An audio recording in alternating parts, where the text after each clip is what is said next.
एक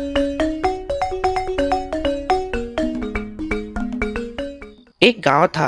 उस गांव के पास एक घना जंगल था जहां कोई भी गांव वाला जाने से डरा करता था, क्योंकि लोगों का कहना था कि वहां एक चुड़ैल का साया है जो कि रात में अकेले यात्रियों को अपना शिकार बनाती है। इस वजह से लोग उस जंगल में जाने से डरा करते थे। फिर उसी गांव में एक नया आदमी रामू आया था जो एक मजदूर था। गांव वाले अपने खेतों में काम करने जंगल के उस पार जाया करते थे।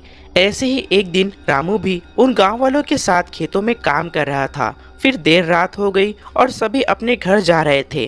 तभी रामू उसी जंगल वाले रास्ते से जाने को तैयार था। अरे दोस्तों, आज तो हमें काम करते करते काफी रात हो गई। अब हमें घर चलना चाहिए। अरे हाँ हाँ, चलो रामू, हमारे साथ चलो। हम अब एक साथ घर चलते हैं। अरे नहीं नहीं, मैं पास वाले जंगल से होते हुए जाऊंगा। उस रास्ते से मेरा घर पास पड़ता है और मैं वहां से जल्दी ही घर पहुंच जाऊंगा। अरे नहीं नहीं रामू, उस रास्ते से मत जाना। उस जंगल में एक चुड़ैल का साया है, वहां तुम्हें खतरा हो सकता है। अरे नहीं नहीं, मुझे कुछ नहीं होगा, मैं वहां से आराम से चला जाऊंगा। और वैसे भी इस चुड़ैल वुड़ैल कुछ नहीं होती है, तुम सबका ये वहम है। रामू के दोस्त उसे चेतावनी दे चुके थे कि रात में जंगल के रास्ते से मत जाना, लेकिन रामू उनकी बात को अनसुनी कर देता है। फिर रामू उसी जंगल की तरफ से जाने लगता है। फिर धीरे धीरे वो जंगल के बीच में पहुंचता है।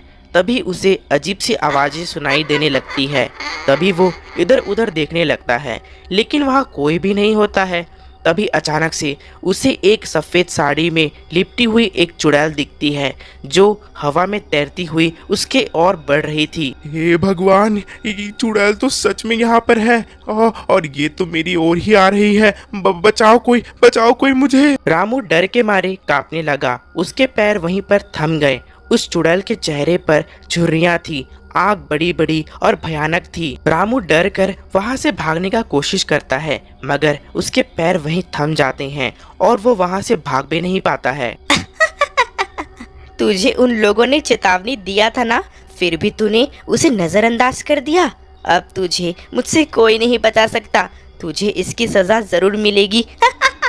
तभी रामू डर कर भगवान का नाम लिया और जोर से चिल्लाया। तभी जंगल से अचानक से एक साधु वहां आ गए और उन साधु ने एक मंत्र पढ़कर एक ताबीज निकाला और उस चुड़ैल के ऊपर फेंक दिया। उस ताबीज की रोशनी की वजह से वो चुड़ैल जलने लगी। अरे नहीं नहीं, मुझे मत जलाओ, मैं यहाँ से हमेशा के लिए चली जाऊंगी। नहीं नहीं नहीं। तभी चुड़ैल चीखते हुए जलने लगी और वो जलकर राख हो गई। उस साधु ने रामू को बचाया और उसे समझाया कि फिर कभी इस रास्ते से मत जाना। बाबा, आपका बहुत बहुत धन्यवाद, मुझे आपने आज बचा लिया, वरना वो चुड़ैल मुझे आज मार ही देती। हाँ, मगर तुम आगे से ध्यान रखना कि इस रास्ते से तुम ना जाओ, क्योंकि वो चुड़ैल अभी तो चली गई है, पता नहीं आगे चल के वो फिर से जागृत ना हो जाए। फिर उस दिन के बाद उस जंगल में फिर कभी वो चुड़ैल नहीं दिखी, लेकिन गांव वाले आज भी रात में उस रास्ते से जाने से डरते थे।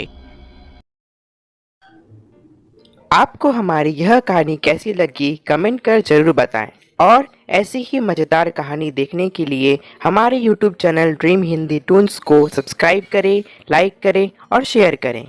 मिलते हैं आपको अगली कहानी के साथ, तब तक के लिए धन्यवाद।